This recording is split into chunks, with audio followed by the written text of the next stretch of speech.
Hello everyone, আসসালামু আলাইকুম। কেমন আছেন আপনারা? ইফাত কিচেনে আপনাদের সবাইকে স্বাগতম। প্রচণ্ড গরম পড়েছে, আর এই গরমের মধ্যে ভালো লাগার মতো একটা রেসিপি নিয়ে আজকে হাজির হয়েছি। মাছের ডিম দিয়ে করলা ভাজি করব, চলুন দেখে নেওয়া যাক। তার জন্য 250 গ্রাম ফ্রেশ দেখে আমি করলা নিয়েছি। করলাটা কেটে ধুয়ে পরিষ্কার করে নিয়েছি। আর নিয়েছি রুই মাছের ডিম 1 কাপ। ডিমগুলো ছোট করে টুকরো করে কেটে নিয়েছি, তারপরে ধুয়ে নিয়েছি। এখন ভাজিটা করব, তার জন্য চুলায় একটা প্যান বসিয়ে রান্নার রেগুলার তেল দিয়ে দিয়েছি আধা কাপ, আর পেঁয়াজ কুচি দিয়েছি 1 কাপ। এখন মিডিয়াম হিটে খুব সুন্দর করে পেঁয়াজগুলো নরম করে ভেজে নেব। যে কোনো মাছের ডিম বা করলা ভাজিতে তেলের পরিমাণটা কিন্তু বন্ধুরা একটু বেশি লাগে, কম হলে কিন্তু খেতে ভালো লাগে না। এখন আমি এক এক করে মশলাগুলো দিয়ে দেব। 1 চা চামচ দিয়েছি আদা রসুনের পেস্ট, 1 চা চামচ করে হলুদের গুঁড়া, মরিচের গুঁড়া দিয়েছি, আর দিয়েছি আধা চা চামচ ধনিয়ার গুঁড়া, 1.5 চা চামচ লবণ, আর সামান্য একটু পানি। এখন মিডিয়াম হিটে মশলাটা খুব সুন্দর করে কষিয়ে নেব। গরম ভাতের সাথে এই ভাজিটা হলে বন্ধুরা ভাত খেতে কিন্তু আর অন্য কিছুই লাগবে না।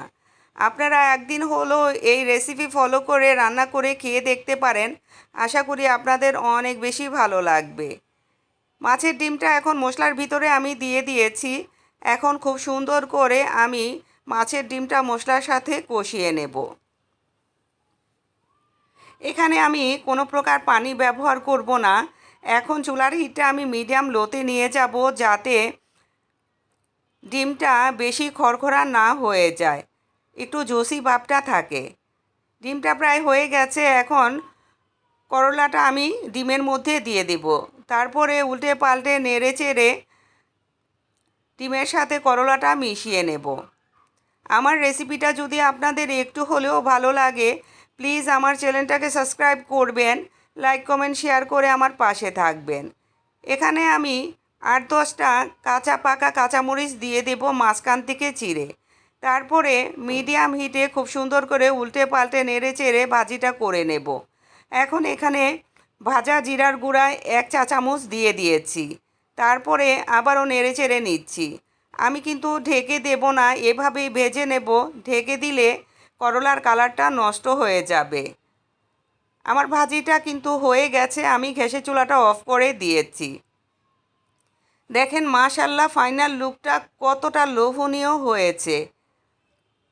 এখন আমি আপনাদের সার্ভ করে দেখাবো। দেখেন, দেখলেই কিন্তু জিভে জল চলে আসে। যাই হোক বন্ধুরা, ভালো থাকবেন, সুস্থ থাকবেন, আমার জন্য দোয়া করবেন। দেখা হবে ইনশাআল্লাহ নতুন কোনো রেসিপিতে। আল্লাহ হাফেজ।